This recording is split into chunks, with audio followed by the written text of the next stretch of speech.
Hey, welcome to our next Power Apps 101 episode, and what I want to bring to you is, have you deleted records in Canvas apps? Well, maybe you've been doing it wrong, or maybe you haven't been planning for things that you just didn't really think about. So what I want to bring to you here is, how can you delete records, but also maybe have a confirmation screen that can delete those records. So without any further ado, let's get right on into how we can get this done. All right, so what we've got here is we have an application, just a really simple one, where all I'm doing is taking a look at some PTO requests. So you can see that I've got a few different employees, PTO request, and maybe we need to go in and delete the records, or maybe we need to edit the records as well. So here's the cool thing. To delete a record, it is super easy. So I've got a little icon in here, a little trash can icon. You can use whatever icon you want. Also know that you can bring in your own image files as well, and you can use those as your icons. So I'm just using what has come with Power Apps at this moment in time. So when I come on over to my trash can here, what we deal with is the property called OnSelect. Now the OnSelect property simply says, hey, when you click me, what do you want the operation to be done? Well, what we're gonna say is for OnSelect, we're gonna start this off easy again, right? We're gonna talk about the easy part, and we're gonna say, well, what things maybe we should consider? So I'm gonna come on up here and say, I want to remove. All right, so it's the remove function. The only way they could have made it easier is if they called it the delete function. So we're gonna say we want to remove. Where do we want to remove from? So in my case, I have a PTO request table, and then comma, I want to remove this item. Now, why this item? Well, the reason this item is that is how it's referred to in Power Applications. It's this record. So whenever I see this item, I always think this record. So now that I have that in, I'm just gonna simply play it. So I'm gonna come on up here, I'll hit play, and I'll come on over. So I've got one for Nate Schnepp here. I'm gonna delete the record, and we are going to see it in just a few seconds as the ants are marching there, that the record is deleted. And so there we go.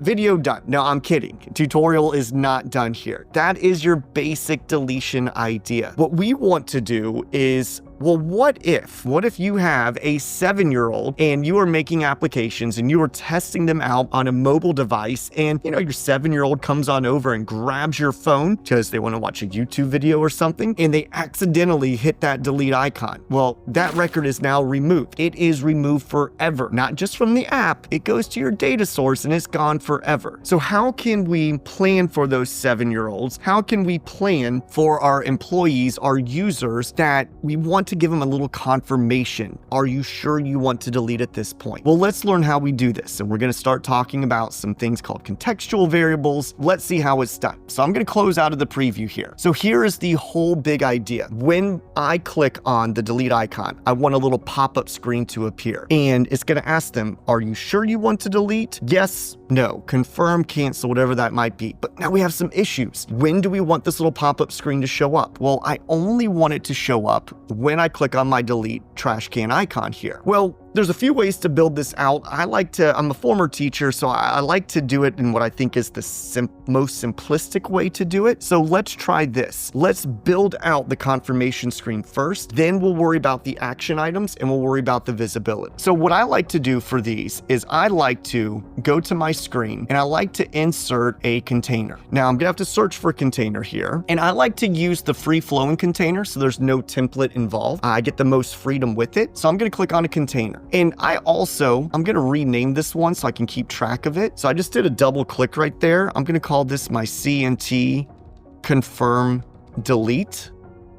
And then I'm just gonna kind of move this container. This all comes down to design of how you want it to be. But for me, I kind of want my container to take up the whole gallery here that I've got my records. Now, speaking of galleries, if you're like, hey, how did you even get the data to show? Like, I don't even know how you got there. Please take a look at some of the other Power Apps 101 videos in my series. I've walked through how to make galleries. I've also walked through how to make forms. And then if you want more formal training, we have Canvas app courses on our on-demand learning, as well as we're making some more private training courses on like advanced Canvas applications. So once you get to that point, you're like, I want to go super advanced. We have some private trainings that we'll be having here in the next year. So now that I got my container here, what I'm going to do is the first thing is I'm going to change kind of the fill color here. So if I'm going to go to the property dropdown and I'm going to click on my fill color, and the 0 at the end is just the transparency. So if I put in a 1, it's going to be completely black. If I do like a 0.4, it's technically called the alpha value. I like to think of it, the opacity, how much of that color is being returned. And so that looks good. but other people like to make it completely white. In this case, I'm gonna make it completely white so we can see the difference between the two. So I'm gonna change this down to a white. Now, you're like, well, Matt, where did the gallery go? It's still there. This is gonna show whenever we want it to show. And I'm gonna come into my container and I'm gonna add in a nice little text label, basically saying, what do you want to do?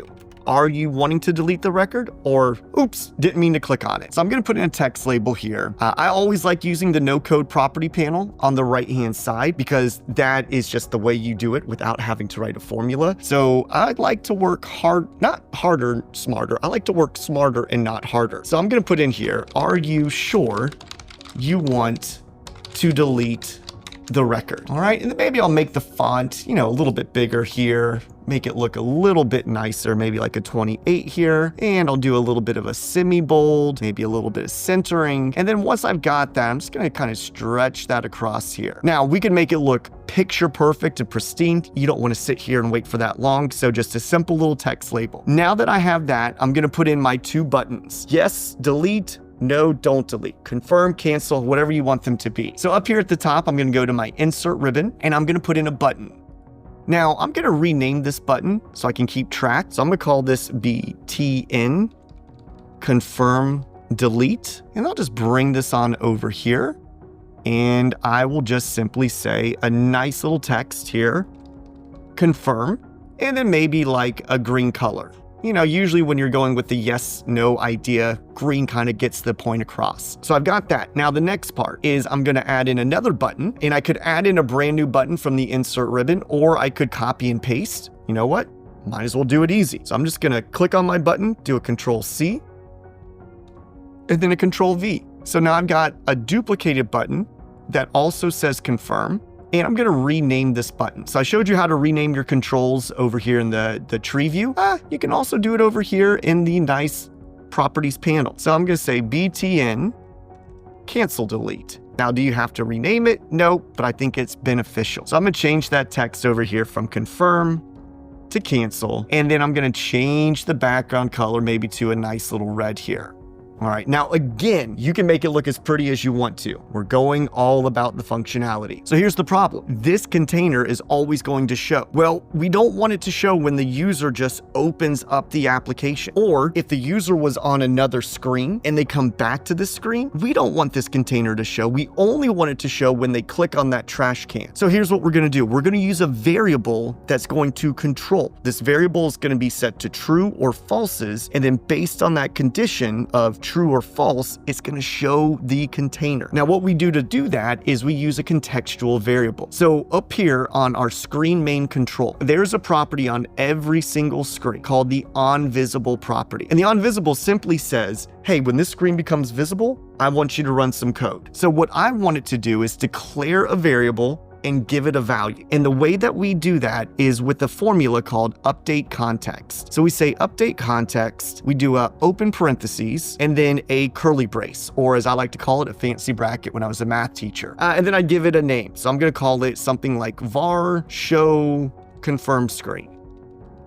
And then once I give it a name, I put in a colon to put in the value that I want it to be. So the value that I want it to be, if I think about this, anytime my user gets to this screen, this should not show. So I'm gonna set it to false. You might go, why are you doing this true false stuff? It's gonna make sense here in just a second. So I'm gonna say, declare a variable, set that variable to false. Now, how do I use that variable? Well, that variable is going to be used for the visibility of my container. So I'm going to come on down here. Now that I've set that up, I'm going to go to my container, and every control has a property called the visible property. So I'm going to go to my visible property. And now you can see it says true. So true means we're going to show it to you. If I set it to false, it's not going to show it. But here's what we're going to do. We don't want to hard code it. We want to say, do whatever the variable is telling you to do. So I'm going to point this. So back on my visible property here, I'm going to point this to that variable I just declared. var show confirmed screen. And look at that, it is no longer showing. Why? Because the variable was updated to false and the visibility of our container is now set to false. Kind of getting there. So what's the next step? Well, kind of my next step would be, now I want it to be shown anytime the user clicks on that nice little trash can. So I'm going to click away here so I can get my trash can selected. Now I don't want the trash can to remove anymore. Now the trash can is going to say, hey, go show them the confirmation screen. So I'm going to say right here, update context, open parentheses. Now here's the thing, I've already made a variable, so I don't have to declare a new one because I'm trying to update that variable I've already declared. So whenever they click on this, so I'm just tabbing over here. That's how I get those so quick in my formula window. When they click this, I want the variable to be set to true. So I put that curly brace in at the end, close it off with the parentheses. Now, it looks like it worked. I don't have any errors, but does it in fact work? So I always love to go to my play button here. I'm gonna click on it. Oh, look at that. Now we have our container screen, confirmation screen. It's now popping up for the users. All right, so let's get to the easy part. They hit cancel. Well, when they hit cancel, we don't want to delete the record. We just simply want to basically make that confirmation screen invisible. So I'm gonna close out of here and I'm now gonna move into my cancel button. Now the cancel button doesn't do anything right now, but what do I want it to do? I want it to hide that pop-up screen. Well, I've got a variable that controls that. So I'm going to say update context, open parentheses. Now I'm going to reference that variable. And now I want the variable to be set back to false. And I close that out and close out the update context. So again, I close out the record variable with the curly brace, but close out the PowerFX formula with my parentheses. Now, does it work? Well, only one way to tell. So I'll hit play, I'll hit delete. There we go. You sure you want to delete the record? Nah, I'm going to cancel. I don't. Hey-yo! There we go. Now, is that OnVisible property technically working? I don't know, because we said whenever the screen becomes visible, we don't want the screen to show. So let's say our user comes in to this application and they say, you know what? I want to come on over. I need to edit a record. And then they go, you know what? I don't really need to edit the record. Let me just cancel. Well, okay, we're in business because the OnVisible property ran. Even if the variable was set to false earlier, it will still reset it back to false. But if the variable would have been set to true, the OnVisible would have now set that to false. Okay, so we're on the right path and we're almost done here. Just stick with me a little bit longer. So I'm gonna go back to my delete. Okay, still working. Now what do I do for my confirm button? Well, for my confirm button, I want two things to be done. I want it to, one, delete the record, and two, I need the confirmation screen to just disappear. So for my OnSelect property, we'll do the easy part. I don't know, they're both kind of, well, maybe not easy, but let's have it just remove the screen from the view of the user. So I'm gonna go update context, curly brace after my open parentheses, my variable, I'll set it back to false because remember when they're seeing the screen, the variable is set to true, another curly brace, and then another parentheses. Now you're like, well, Matt, that's just your cancel button. What else did you really do? Well, I didn't do anything else. I mean, it is really just the cancel button. So if I hit delete here and I hit confirm, it just got rid of that pop-up visibility screen there. But I wanted it to do one more thing. The whole goal was when they hit confirm, we want the record to be deleted. So as we remember earlier, when I made my delete, I said remove from the data source the record that I selected. So that's probably what we're thinking. You know, if you're new to Power Apps like I was, 4.5 years ago, like that's what I thought to do. But we do things a little bit differently. So I'm gonna have my confirm screen show back up here for me because I think it's just easier to be able to click on the button I wanna modify. However, you don't have to. You could have just used your tree view to select it over here. So what we're gonna say is OnSelect, after we update the variable value, we want to do another thing. Well, the way we chain together our PowerFX formulas is we put a semicolon. So I'm going to put in a semicolon here. And now I'm going to say, okay, after you make the screen invisible, I then want you to remove the record. So I'll say remove, open parentheses. Where do I want to remove from? It is my PTO request table, and then comma. And then if I'm thinking my old way, I'm going to go, oh, this item. But you'll notice the IntelliSense isn't picking up. This item isn't recognized even when I close it off here. Now, why isn't it closed off? Well, the reason it's not closed off is this container doesn't have a record inside of it. So it goes, this item, I don't have a record to reference. You need to tell me where that record's located. So where is my record located? Well, my record is located in that gallery that had the record. So just to prove it to you, I know I've got errors here. I'm gonna hit my play button. I'll hit cancel, right now, all of these records, I only have 3 of them, but all of these records are located in this gallery, gal PTO request. So I need to reference that gallery. Say, hey, go look in that control, look at the record that I just selected when I hit my delete icon. So I'm gonna get my nice little confirmation screen to pop up here again. And I'm gonna go back to my confirm, because we already know that this item doesn't work.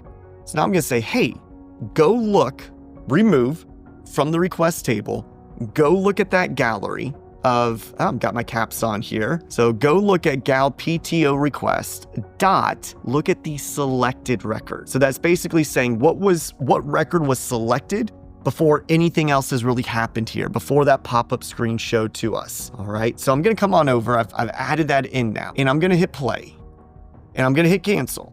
All right, still good. All right, so I'm gonna go to Jonathan Silva here. I'm gonna say delete, and I'm gonna say I want to confirm that it's gonna be deleted. So I'm gonna hit confirm. Look what just happened. It got rid of the record. All right, so it's gone forever, and the pop-up screen disappeared. Now, you know how to make pop-up screens, whether it's for a confirmation delete, super common occurrence for it, or it might be for some other issues. You wanna show details about a record and only show it when the user clicks on an icon or some type of control. Now, this is one way to circumvent just the easy delete, they click on it. Now, there's other ways. There's also a soft delete feature. So let me know in the comments if you are interested in learning about how you can soft delete a record, meaning you still keep it on your data source, but you make it disappear from the application screen. All right, and then if you enjoyed this video, we have lots of other videos on our YouTube channel. Also, we have on-demand learning that is great for our Canvas applications. We have private training as well. Our newest one that we're coming out with next year is our advanced Canvas apps, where we go way deeper into what Canvas apps can do. But hopefully you found a quick fix for something that you didn't know about deleting. And if that is the case, then I will see you in the next one.